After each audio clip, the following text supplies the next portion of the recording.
2025 या दिवशी police station खडक गुन्हा रजिस्टर नंबर 525/25 522/25 या गुन्ह्याच्या अनुषंगाने शीतल किशनचंद तेजवानी यांना अटक करण्यात आलेली आहे। सर तिला दोष तिच्यावर सिद्ध झाला। अटक करण्याची नेमकी कारण काय? अटक करण्याची कारणाची ग्राउंड्स ऑफ अरेस्ट त्यांना देण्यात आलेली आहे।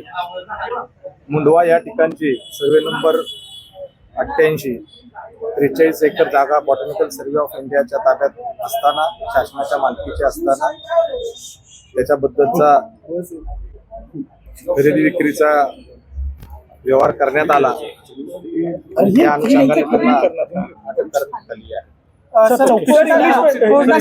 चौकशीला बोलवलं होतं, त्या दरम्यानच तिला अटक केली का सर? हिंदी वेळोवेळी चौकशीकरिता बोलवलं होतं आणि पुरेसे पुरावे मिळाल्यानंतर त्यांना सर आपण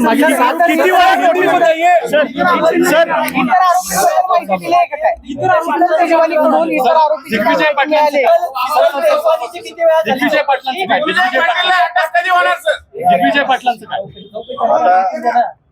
तेजवानी यांचा तपास चालू आहे। त्यांच्या तपासाची जी मुद्दे बाहेर येतील त्या अनुषंगाने पुढील तपास केला जाईल।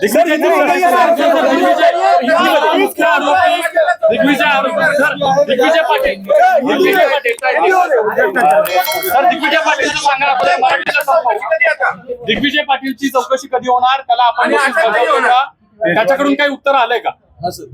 सर बोला। आज दिनांक 3 डिसेंबर 2025 पुलिस स्टेशन खड़क गुना रजिस्टर 525/25 इसमें आरोपी शीतल तेजवानी इनको अरेस्ट किया गया है और आगे का तपास चालू है। ग्राउंड क्या अरेस्ट की रीजन क्या दी हुई? अरेस्ट किया के बारे में आपको पूरी मालूमात दी गई है।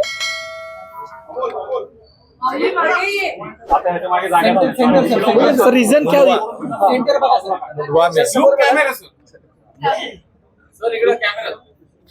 मुंडवा में शासन की 43 एकर्स जो जगह है जो botanical survey of India K pass है, उसके बारे में उन्होंने इलीगल तरीके से खरीदी किया है। इसीलिए जो भी हमारे सामने एविडेंस आए हैं उसी पर उनको आज अरेस्ट किया।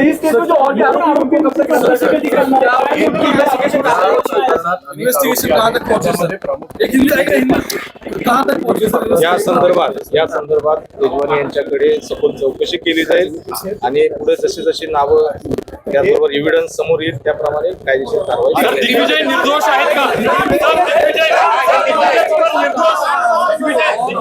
दिग्विजय पवार निर्दोष आहेत का? सर आतापर्यंत जो तुम्ही तपास केलेला आहे या सगळ्या तपासात पवारांचं नाव येतं का आणि दिग्विजय पाटील हे तुम्हाला निर्दोष दिसतात का या सगळ्या प्रकरणाच्या संदर्भात? दिग्विजय पाटील सामने आ जाएगा, इसी तरह सामने हम आगे की कार्रवाई करेंगे।